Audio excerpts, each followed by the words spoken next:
Top of the morning, my Welsh-speaking friends. It is a abnormally gorgeous day. Abnormally, I would say, because we haven't had many days like this in the last 4 weeks. A beautiful day here in Winona. It was about, I don't know, -1, -2 when I got up. And I have no idea what that little green dot is. That was the green dot that was on Dan's head, I think. Anyway, beautiful day. There's frost all over everybody's roofs, all over the cars. It's sweet. I got up early. I went and swam a quick 1600 or 1600. Came home, and then this is me going out to find Beth and Sadie out on their walk. So they're out here in the field somewhere. I don't know if you can see them off in the distance, but they're over there. And then I'm going to golf with Mike at noon, which should be just gorgeous. Mid-50s, sunny, no wind. No wind being the key. It's really sweet outside. And this is... so anyway, I just felt like I wanted to have this little introduction to this video. And I think, Dan, I've already said the reason I'm not doing a lot of money pit stuff is because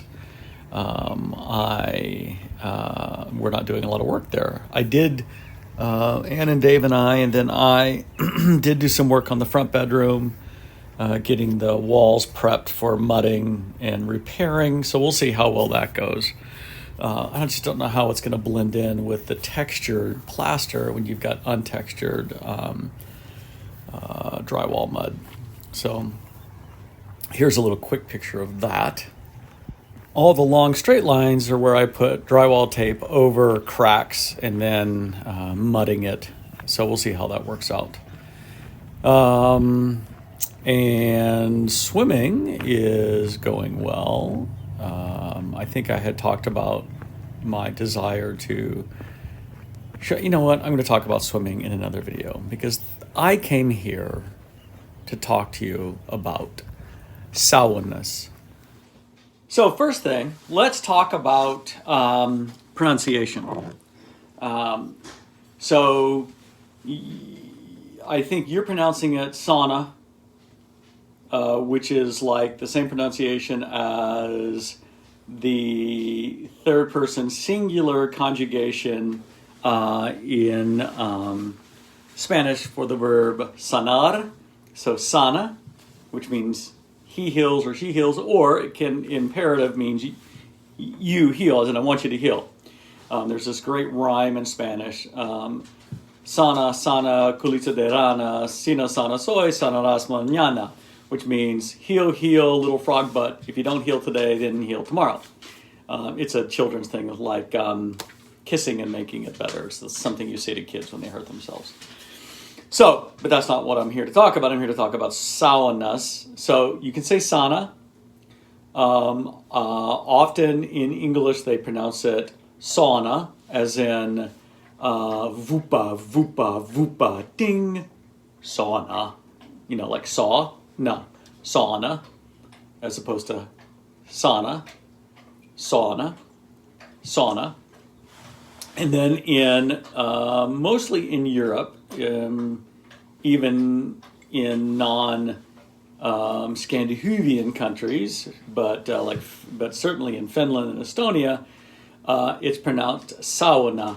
So 3 syllables. The first syllable is like a female pig, Sow-u-na, Sow-u-na. And of course you say it fast, Sow-u-na. So that's how you pronounce Sawna in where Sow-u-nas are invented or used most. So now let's talk about Sow-u-na culture. First thing is you don't wear clothes. So you go in, so take your necklace off, take your glasses off. You go in with just a towel on.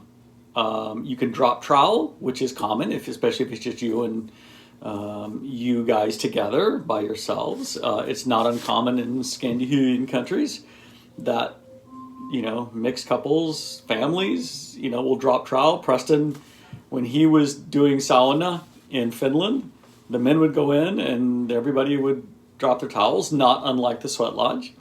But sometimes it's men and women, and just, first of all, as I'm sure you know, nudity is perceived very differently in non-uptight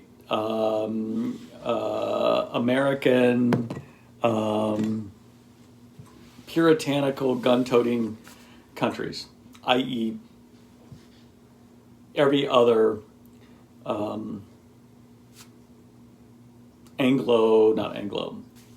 of Anglo-European country except for, U.S.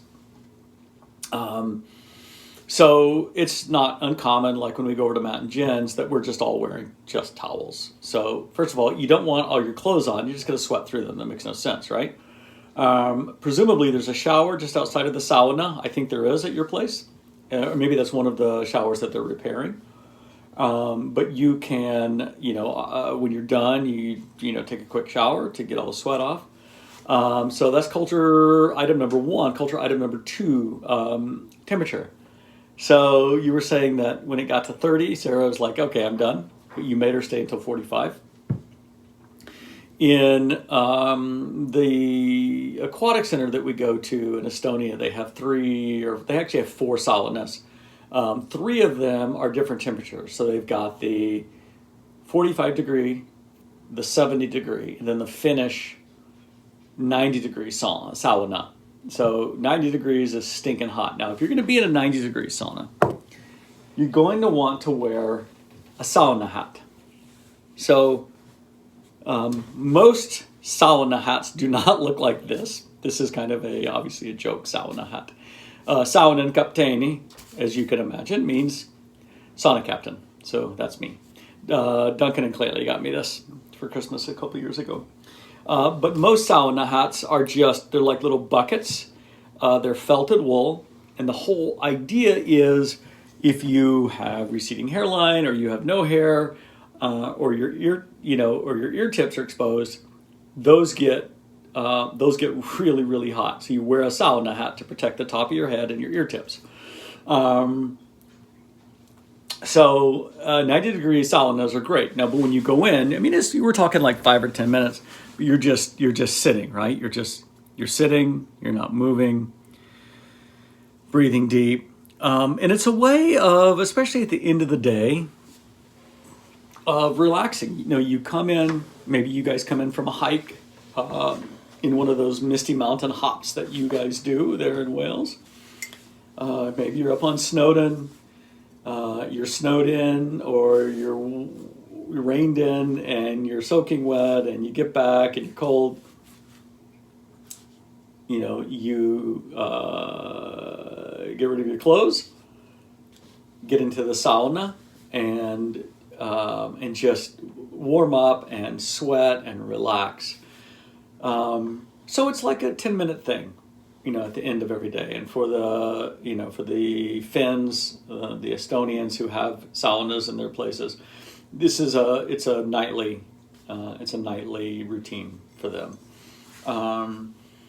And especially if you're coming out of the Menai Strait, Dan, it's a great thing to get into because it's not like you're getting into a warm shower. Anyway, so that's the temperatures. The next one is, what was the next one? Oh, does yours? I think yours is electric. In fact, I know it's electric. Do you have like the little thing of rocks, right? So you can actually, they make wooden buckets and with wooden ladles because you don't want plastic, or you certainly don't want metal. And you just put water on those rocks and it creates steam, and that is part of the sauna experience. So try that if you do have that kind of sauna. I would actually love to see the heater unit. We are looking at building a sauna. I'll quick drop a picture in here of the one we're going to build. We're going to build it right out back, and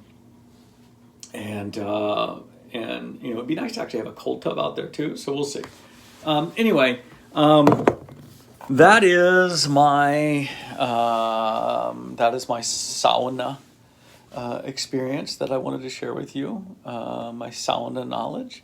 So I hope that you guys continue to use it.